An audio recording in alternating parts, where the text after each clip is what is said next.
नमस्कार साथियों, मैं कुश कुमार सरल एग्जाम के यूट्यूब चैनल पे आपका स्वागत करता हूं। दोस्तों, लेकर आए हैं बिहार बीपीएससी 4.0 शिक्षक भर्ती से बनने वाले महत्वपूर्ण प्रश्नों का सीरीज, जो आपकी परीक्षाओं के लिए इम्पॉर्टेंट है। और ये सभी वन लाइनर प्रश्न हैं जो कम समय में आपको ज़्यादा प्रश्न कवर करता है, इंपॉर्टेंट प्रश्न होंगे। और आज का टॉपिक है महासागर एवं महासागरीय धाराएँ। इनमें से आपके काफ़ी हद तक प्रश्न पूछे जाते हैं और आपके प्रश्न जो भी बिहार बीपीएससी में देखो पिछली परीक्षाओं में सब प्रश्न हैं, तो इम्पॉर्टेंट प्रश्न रहेंगे आपके लिए। और आप इसको देखना ना भूलें और ज़्यादा से ज़्यादा लोगों तक शेयर कर दें, ताकि उनको भी इस वीडियो का बेनिफिट मिल रहे। और क्लास अच्छी लगे तो लाइक और कमेंट करना ना भूलें लास्ट में। तो शुरू करते हैं हम आज का हमारा पहला प्रश्न।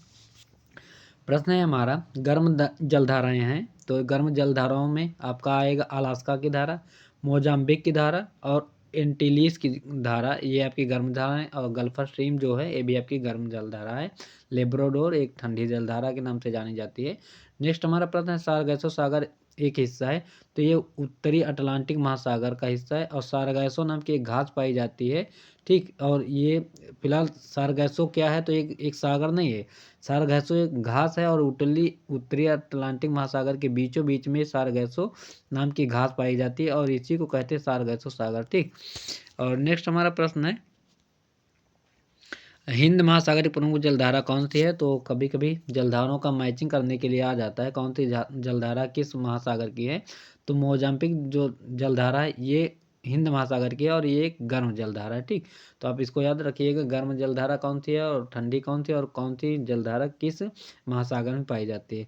अगला प्रश्न है, अड्डू प्रवाल द्वीप महासागर में स्थित है। तो अड्डू नाम के प्रवाल द्वीप जो कहाँ है, तो ये भारतीय महासागर यानी हिंद महासागर में स्थित है। और वह सागर जिसमें औसत लवणता सर्वाधिक है, तो मृत सागर में 300% इसमें लवणता पाई जाती है और इसमें आदमी तैरता रहता है, डूबता नहीं, इतनी इसमें मतलब नमकीन है। 300% का मतलब है एक 1 किलो में कम से कम ये वो निकलेगा, 100% में कम से कम निकलेगा इसमें 3 किलो नमक। और सागरीय लवणता का मुख्य स्रोत क्या होता है, तो भूमि होता है। और अरब सागर के पानी का औसतम खारापन होता है तो 35 पीपीटी, इसमें 35 किलो निकलेगा एक उसमें। महासागर में ऊंची लाल जल तरंगे उठती हैं तो चंद्रमा के कारण। तो महासागर में जो जल तरंगे उठती हैं लहरों, जिनको कहते हैं ज्वार, तो ये चंद्रमा के गुरुत्वाकर्षण के कारण ही उठती हैं। ठीक, नेक्स्ट हमारा प्रश्न है, गल्फ स्ट्रीम क्या है। तो गल्फ स्ट्रीम एक महासागरीय धारा और यह एक गर्म जल धारा है। ठीक, अगला है, पृथ्वी की सतह का वह भाग जो पानी से ढका रहता है लगभग, तो 2/3 भाग ढका रहता है। और नामीबिया तट के साथ बहने वाली ठंडी जलधारा का क्या नाम है, तो बेगुला इसको जलधारा कहते हैं और ये ठंडी जलधारा है। और आगे बात करें जल संधियाँ एवं महासागरीय गर्त से, तो इससे भी काफ़ी हद तक आपके प्रश्न पूछे गए हैं, आप देख लो। ये सब पुराने प्रश्न हैं और एग्जाम में आए हुए हैं, किसी न किसी एग्जाम में। प्रश्न है हमारा, वह महासागर जिसमें सुंडा खाई स्थित है, तो वो आपका हिंद महासागर के नाम से जाना जाता है। और नेक्स्ट प्रश्न है हमारा, हिंद महासागर और लाल सागर की जल संधि को जो जोड़ती है, तो उसको कहते हैं बाबाल मदेव। ये जो है हिंद और लाल सागर को जोड़ती है। और 90 इजरेज ये क्या है, तो ये हिंद महासागर में है। और मलक्का जल संयोजक में आने जाने की सुविधाएं हैं, तो हिंद महासागर से चीन सागर तक है। और पनामा नहर जोड़ता है, तो पनामा नहर जो है आपका प्रशांत सागर एवं अंध महासागर को जोड़ता है। और सूरज नहर जोड़ती है, तो ये भूमध्य सागर को लाल सागर से जोड़ती है। और इसके बनने से हिंद महासागर से दूरी लंदन की 7,000 किलोमीटर कम चक्कर लगाना पड़ता है। और यूरोप के रूर प्रदेश का एक प्रमुख उद्यम कौन सा है, तो औद्योगिक उद्यम है। आगे टॉपिक है आपका खाड़ी एवं द्वीप से, तो इसके बारे में शुरू करते हैं प्रश्न। विश्व का दूसरा सबसे बड़ा द्वीप कौन सा है, तो न्यू गिनी है। और सबसे बड़ा है ग्रीनलैंड। आगे प्रश्न है, जावा द्वीप एवं सुमात्रा द्वीप के समांतर स्थित है, तो ये सुंदर ट्रेंच से इसके समानांतर है। और वह देश जहाँ सबसे अधिक संख्या में द्वीप है, तो इंडोनेशिया में है सबसे ज़्यादा, इसमें 5,000 से ज़्यादा ही होंगे। और वह महासागरीय भाग जिसमें रॉक ऑफ पॉलिनेशिया स्थित है, तो दक्षिणी प्रशांत महासागर में स्थित है। और वह द्वीप जो क्षेत्रफल में सबसे बड़ा है, तो Borneo, great Britain, Madagascar, Sumatra एवं बोर्नियो में। और फिजी द्वीप अवस्थित है, तो ये आपका प्रशांत महासागर में पड़ेगा फिजी द्वीप। ठीक, नेक्स्ट प्रश्न बनेंगे आपके वायुमंडल एवं संगठन से। तो उष्णकटिबंधीय वर्षावन भारत में पाए जाते हैं, तो ये आपके उत्तरी पूर्वी क्षेत्र में पाए जाते हैं।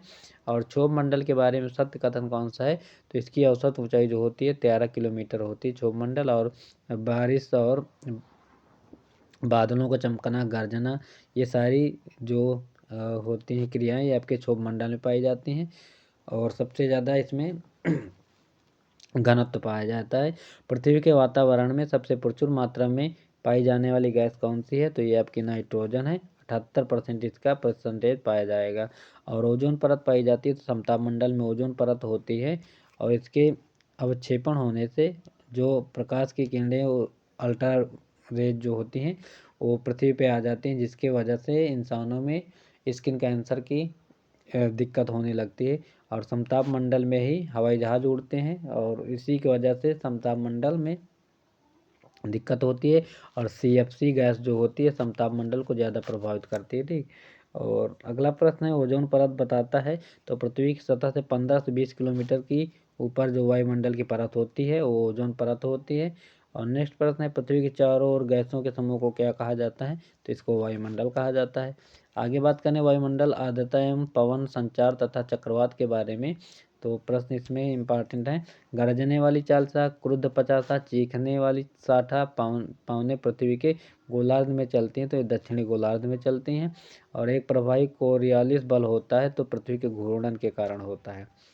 और नेक्स्ट है, सिराको जो है उष्ण आर्द्र हवाएं बहती हैं, तो ये सहारा मरुस्थल में बहती हैं। और ITGZ CZ जो है अभिप्राय इसका क्या है, तो अंतः उष्णकटिबंधीय अपसरण क्षेत्र से साफ रात मेघी रातों की अपेक्षा अधिक ठंडी होती है, तो विकिरण के कारण होती है।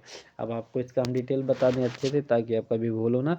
तो ये साफ रात और मेघी रातों की अपेक्षा ठंडी क्यों होती है, तो मैं आपको बता दूं कि जैसे आपका ये आसमान है ब्लू कलर वाला, ठीक, और जो बादल हैं आसमान से बहुत नीचे आते हैं, कम से कम यह 15-16 किलोमीटर, पृथ्वी से कम 15-16 किलोमीटर की ऊंचाई पे होते हैं ये कपासी बादल जो सफ़ेद होते हैं। ठीक। तो जो सूरज की किरणें होती है, जब बादल नहीं रहता तो ये डायरेक्टली पृथ्वी पे आती हैं, और आने के बाद भी वापस चली जाती है। तो ये सफ़ा मौसम रहता है, इसलिए तो ये वापस हो जाती है आकाश में।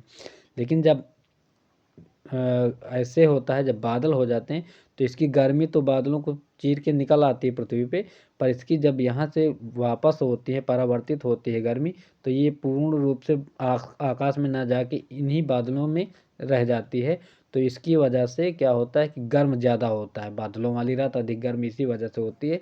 और खुले वातावरण में पूरा जो विकिरण होता है, ये वापस हो जाता है, तो इस वजह से मतलब जो खुले आसमान वाली होती रात, वो ठंडक होती थी। तो इसका यही कारण होता था कि बादल जो है, जो पृथ्वी की ऊष्मा है रोक लेता है, इस वजह से मतलब गर्मी ज़्यादा होने लगती है रात में। ठीक। और नेक्स्ट प्रश्न हमारा सुमेलित करने के लिए है, तो भूमध्य सागरीय क्षेत्र के जो है जाड़े की वर्षा, और भूमध्य क्षेत्र जो है गरज के साथ वर्षा मध्याह्न में, और मानसूनी क्षेत्र जो है गर्मी की वर्षा, मरुस्थलीय क्षेत्र जो है 25 सेंटीमीटर से कम वर्षा करते हैं। आगे बात करें, टार्नेडो जो है पृथ्वी की एक भयंकर आंधी है जो मुख्यतः उड़ती है, तो टार्नेडो जो है तूफान होता है, ये आपका अमेरिका में आएगा। ठीक। तो ये थे आज के हमारे कुछ महत्वपूर्ण प्रश्न, भूगोल से संबंधित हैं और इम्पॉर्टेंट प्रश्न थे, तो वन लाइनर प्रश्न थे, और मैंने जितना इसमें डिटेल होता था मैं बता दिया हूँ। तो इसको आप देखना ना भूलें। और आगे का टॉपिक रहेगा जलवायु एवं घास मैदान के बारे में। तो मिलते हैं कल के वीडियो में, तब तक के लिए थैंक्स। और क्लास अच्छी लगे तो लाइक और कमेंट करना ना भूलें। बाय सभी को, थैंक यू।